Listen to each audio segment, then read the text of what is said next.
Welcome to the White Collar Files, the podcast that unravels the complex world of financial crimes and corporate misdeeds. I'm your host, Ethan, and today we're diving deep into the legal and regulatory landscape of white-collar crime. From landmark legislation to cutting-edge enforcement strategies, we'll explore the intricate web of laws and regulations that govern the corporate world.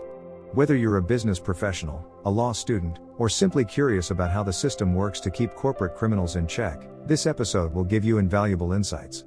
So, let's pull back the curtain and see how the law tackles white-collar crime. Today, we're exploring the legal and regulatory overview of white-collar crime. This is a crucial topic for understanding how society attempts to prevent, detect, and punish these sophisticated offenses. Let's start with the foundations. The legal framework for combating white-collar crime in the United States has evolved significantly over the past century. One of the earliest and most important pieces of legislation in this area is the Sherman Antitrust Act of 1890. This law was designed to combat monopolistic practices and remains a cornerstone of antitrust enforcement today. Moving into the 20th century, we saw the introduction of several key laws in response to various financial crises and scandals. The Securities Act of 1933 and the Securities Exchange Act of 1934 were passed in the wake of the 1929 stock market crash. These laws established the Securities and Exchange Commission, SEC, and laid the groundwork for modern securities regulation. Another crucial piece of legislation is the Foreign Corrupt Practices Act, FCPA, of 1977. This law prohibits U.S. companies from bribing foreign officials to obtain or retain business. The FCPA has become a powerful tool for combating international corruption and has influenced similar laws in other countries. In the wake of major corporate scandals in the early 2000s, such as Enron and WorldCom, Congress passed the Sarbanes-Oxley Act of 2002. This law introduced sweeping reforms to improve corporate accountability and financial disclosures. It also established the Public Company Accounting Oversight Board to oversee the audits of public companies. More recently, the Dodd-Frank Wall Street Reform and Consumer Protection Act of 2010 was passed in response to the 2008 financial crisis. This comprehensive legislation introduced new regulations for financial institutions and created the Consumer Financial Protection Bureau. These laws form the backbone of the regulatory framework for white-collar crime, but they're just the tip of the iceberg. There are numerous other federal and state laws that address specific types of white-collar offenses. For example, the Racketeer Influenced and Corrupt Organizations, RICO, Act of 1970 was originally designed to combat organized crime but has since been used to prosecute various forms of white-collar crime. The Bank Secrecy Act of 1970 and subsequent anti-money laundering laws have created a complex regulatory regime to prevent the laundering of illicit funds through the financial system. It's important to note that the regulatory landscape for white-collar crime is not static. Laws and regulations are constantly evolving in response to new types of financial crimes and changing business practices. For instance, the rise of cybercrime has led to new legislation and enforcement efforts focused on combating these tech-enabled offenses. One of the key challenges in regulating white-collar crime is the need to balance effective enforcement with the desire to avoid overly burdensome regulations that could stifle legitimate business activities. This balancing act is an ongoing debate in policy circles and courtrooms alike. The enforcement of white-collar crime laws involves a complex network of federal, state, and local agencies. At the federal level, the Department of Justice, DOJ, plays a central role in prosecuting white-collar offenses. Within the DOJ, the Criminal Division's fraud section specializes in complex white-collar cases.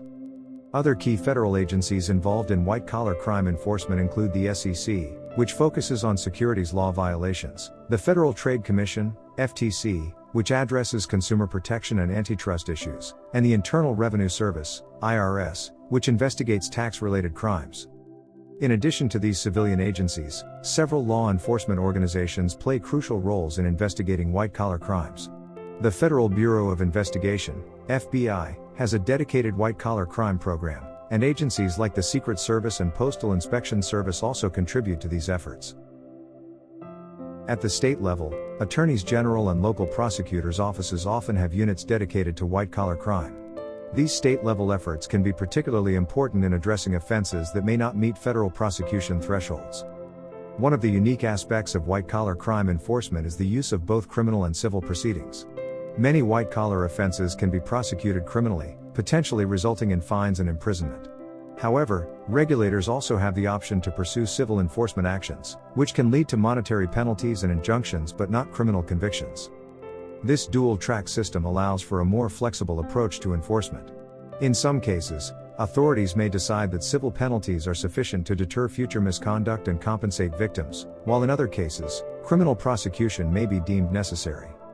Another important tool in the regulatory arsenal is the use of deferred prosecution agreements, DPAs, and non-prosecution agreements, NPAs. These agreements allow companies to avoid criminal charges in exchange for admitting wrongdoing, paying fines, and agreeing to implement reforms. While controversial, these agreements have become increasingly common in white-collar cases, particularly those involving large corporations. The globalization of business has added another layer of complexity to white-collar crime enforcement. Many cases now involve cross-border elements, requiring cooperation between law enforcement agencies in different countries. International agreements and organizations, such as the Financial Action Task Force, FATF, play important roles in coordinating these efforts. One of the ongoing challenges in white-collar crime enforcement is keeping pace with technological advancements. As criminals develop new methods to commit financial crimes, regulators and law enforcement must continually update their approaches. This has led to increased investment in data analytics and other technological tools to detect and investigate white-collar offenses. The role of corporate compliance programs has become increasingly important in the regulatory landscape. Many laws and regulations now incentivize companies to implement robust compliance programs to prevent and detect misconduct. For example, the U.S. sentencing guidelines provide for reduced penalties for companies that have effective compliance programs in place. Whistleblower protections and incentives have also become a key part of the regulatory framework. The Dodd-Frank Act, for instance, established a whistleblower program that provides financial rewards to individuals who provide information leading to successful enforcement actions. This program has become a significant source of tips for regulators. Another important aspect of the regulatory landscape is the emphasis on individual accountability. In recent years, there has been a push for prosecutors to focus not just on corporate entities but also on the individuals responsible for misconduct. This shift was formalized in the so-called Yates Memo issued by the Department of Justice in 2015. The regulation of white-collar crime also involves significant international cooperation. Many countries have signed mutual legal assistance treaties, MLATs, to facilitate the sharing of information and evidence in cross-border investigations. Organizations like Interpol also play a role in coordinating international law enforcement efforts against white-collar crime. One of the challenges in regulating white-collar crime is the need to adapt to new and emerging forms of misconduct. For example, the rise of cryptocurrency has created new opportunities for financial crimes, leading regulators to develop new approaches to address these risks. The use of artificial intelligence and machine learning in financial services has also created new regulatory challenges. While these technologies can be powerful tools for detecting fraud, they also create new vulnerabilities that criminals can exploit. Another important trend in white-collar crime regulation is the increasing focus on environmental, social, and governance (ESG) issues. As companies face growing pressure to demonstrate their commitment to sustainability and social responsibility, there's a corresponding need for regulators to address potential misconduct in these areas, such as greenwashing or false claims about sustainable practices. The regulation of white-collar crime also involves significant debate about the appropriate balance between corporate and individual liability. While corporations can be held criminally liable in the U.S., there's ongoing discussion about whether this approach is effective and fair. One of the challenges in enforcing white-collar crime laws is the often complex and technical nature of the offenses. This requires prosecutors and investigators to have specialized knowledge in areas like accounting, finance, and corporate law. Many enforcement agencies have developed dedicated units with expertise in these areas. The use of data analytics and artificial intelligence in detecting white-collar crime is an area of growing importance. Regulators are increasingly using advanced technologies to analyze vast amounts of financial data for signs of misconduct. This RegTech approach is changing the landscape of financial crime detection and investigation. Another important aspect of white-collar crime regulation is the role of self-regulation within industries. Many sectors have established self-regulatory organizations, SROs, that set standards and monitor compliance. While these SROs can play an important role in preventing misconduct, their effectiveness and potential conflicts of interest are subjects of ongoing debate. The regulation of white-collar crime also involves significant international coordination. Organizations like the Organization for Economic Cooperation and Development, OECD, play important roles in setting standards and promoting best practices in areas like anti-bribery enforcement. One of the ongoing challenges in white-collar crime regulation is addressing the revolving door between regulatory agencies and the private sector. While the exchange of expertise can be beneficial, it also raises concerns about potential conflicts of interest and regulatory capture. The use of non-prosecution and deferred prosecution agreements has been a subject of significant debate in recent years. While these agreements can be effective tools for encouraging corporate cooperation and reform, critics argue that they may not provide sufficient deterrence for corporate misconduct. Another important trend in white-collar crime regulation is the increasing use of data privacy laws to combat financial crimes. Laws like the European Union's General Data Protection Regulation, GDPR, have implications for how companies handle and report potentially suspicious financial activities. The regulation of white-collar crime also involves significant challenges related to jurisdiction and extraterritoriality. As business becomes increasingly global, questions about which countries' laws apply in cross-border cases have become more complex and contentious. One of the ongoing debates in white-collar crime regulation is the appropriate use of corporate monitors. These independent overseers, often appointed as part of settlement agreements, can play important roles in ensuring corporate compliance but also raise questions about cost and effectiveness. The role of professional gatekeepers, such as auditors and lawyers, in preventing white-collar crime is another important aspect of the regulatory landscape. Many laws and regulations impose obligations on these professionals to report suspicious activities or potential misconduct. The use of asset forfeiture in white-collar crime cases is another area of ongoing legal and policy debate. While forfeiture can be a powerful tool for depriving criminals of their ill-gotten gains, concerns about due process and proportionality have led to calls for reform. Another important trend in white-collar crime regulation is the increasing focus on supply chain integrity.